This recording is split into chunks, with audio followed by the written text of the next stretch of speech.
Hello, everyone. So this is going to be on the new game mode that's going to be coming out on the PvE for testing. It's not out yet, but they made a patch which put a lot of the assets on. So this is information is coming from surrender20.net, which is a great website. Anyway, so it's going to be called Nexus Siege game mode. So basically, I'll have the link here in the description, but it's a 5v5 on the modified Summoner's Rift map. It's a blind pick type with an attack plus defense rounds. So basically, each team will start out, you'll have a defending team and you will have a sieging enemy team. And the first team, your goal is to try to, if you're the attacker, is to destroy the Nexus as quickly as possible. If you are the defending team, you want to defend your Nexus for as long as possible, because when round 2 comes, you will be the attacking team, and the longer that you can hold off the enemy team gives you more time to defeat the Nexus when you are the attacking team. And so basically, of the 2 rounds, whoever can defeat the Nexus in the fastest time wins. So it's a two round cycle. There's going to be some new items. There'll be new trinkets for the teams. There's a new currency called crystal shards. The trinkets, so they'll go into the trinkets at the bottom here. So you'll get the crystal currency. The attacking team is killing enemy champions and passively earned over time. And the defending team is killing enemy champions. And then when your first tower in each lane is destroyed, and then for each minion you escort to the enemy's fountain. So basically, part of the defending team's job is that there'll be minion waves that will be summoned, and you want to try to escort your minion wave to the enemy side. And so for each minion that makes it, you get some crystal shards. And then also passively over time. So XP and gold is normalized. You don't gain it in any way. It comes over time. So you don't have to worry about last hitting or anything like that. It's just about pushing your waves.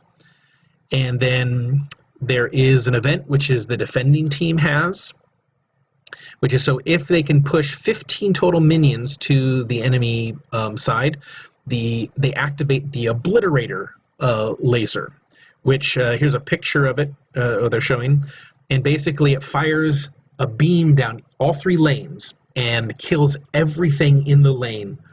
So it kills all the enemy minions and any enemies. So if you're an enemy and an attacking enemy and the Obliterator gets activated, you want to get out of the lane because it will just kill you outright. There are going to be some items which you can build. There are going to be siege weapons. There's 4 unique siege weapons that can be purchased using crystal shards. All siege weapons use a summoner spell slot and are cast or deployed similar to summoner spells. You can carry up to 2 different siege weapons at once, and they do not stack in your summoner spell inventory, one at a time. As you might have guessed, this also means there are no summoner spells. Okay, so there's going to be no summoner spells. So these are the items that you can have. There's the Siege Ballista.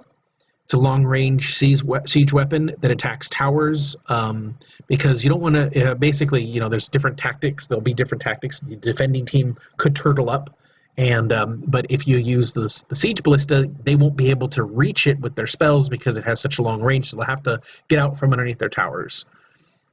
Then there is the Vanguard Banner, which gives nearby minions significantly boosted combat stats. It looks like they're using the Baron buff kind of boosts. Then there is the Shield Totem, which shields or creates a rechargeable shield for siege weapons. And then there's Portal Pads, which will allow you to allow your team to teleport to the pad, getting you closer because there's no teleport because you don't have any summoner spells. So allow your team to get closer to the enemy base. And so those are for the attacking side. Then for the defending side, there is a Tower Surge, Beam of Ruination, It attaches to a nearby tower, giving you control of 3 beam blasts from the tower. This does serious damage to enemy champions. Ruinate your enemies. I don't know. Then there is Tower Siege Firestorm Bulwark. An emergency Zonia-styled shield for your tower that makes it invulnerable for a few seconds, then wrecks all enemies that are around it in a rain of missiles. Great for clutch saves at the tower about to go down, buying you precious extra time. An Entropy Shield freezes all enemy minions and slows all enemy champions within the zone. Can completely change the balance of the team fights. So that looks like it is a beam coming from the tower. Let's see, then Flash Zone. Throw down a large area that gives all allied champions inside the zone unlimited flashes on a 1-second cooldown. Great for team engagements or reaching hidden nests of siege ballistas. Interesting.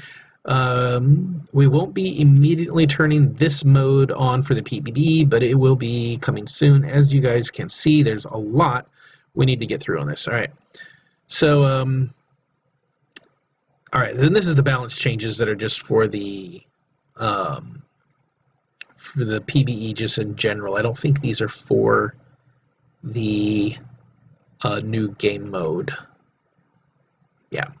So so we're going to be looking forward to a very unique game mode, kind of like the one they did with the where you could spawn different minions in the, I don't remember, it was the Bilgewater one. So they've been working on this for a while. It should be up on the PvE here shortly, and I will put up videos of that once it is. All right. Anyway, yeah, if you like this video, give it a thumbs up, share, subscribe, and I'll be putting up more videos here on the PvE soon.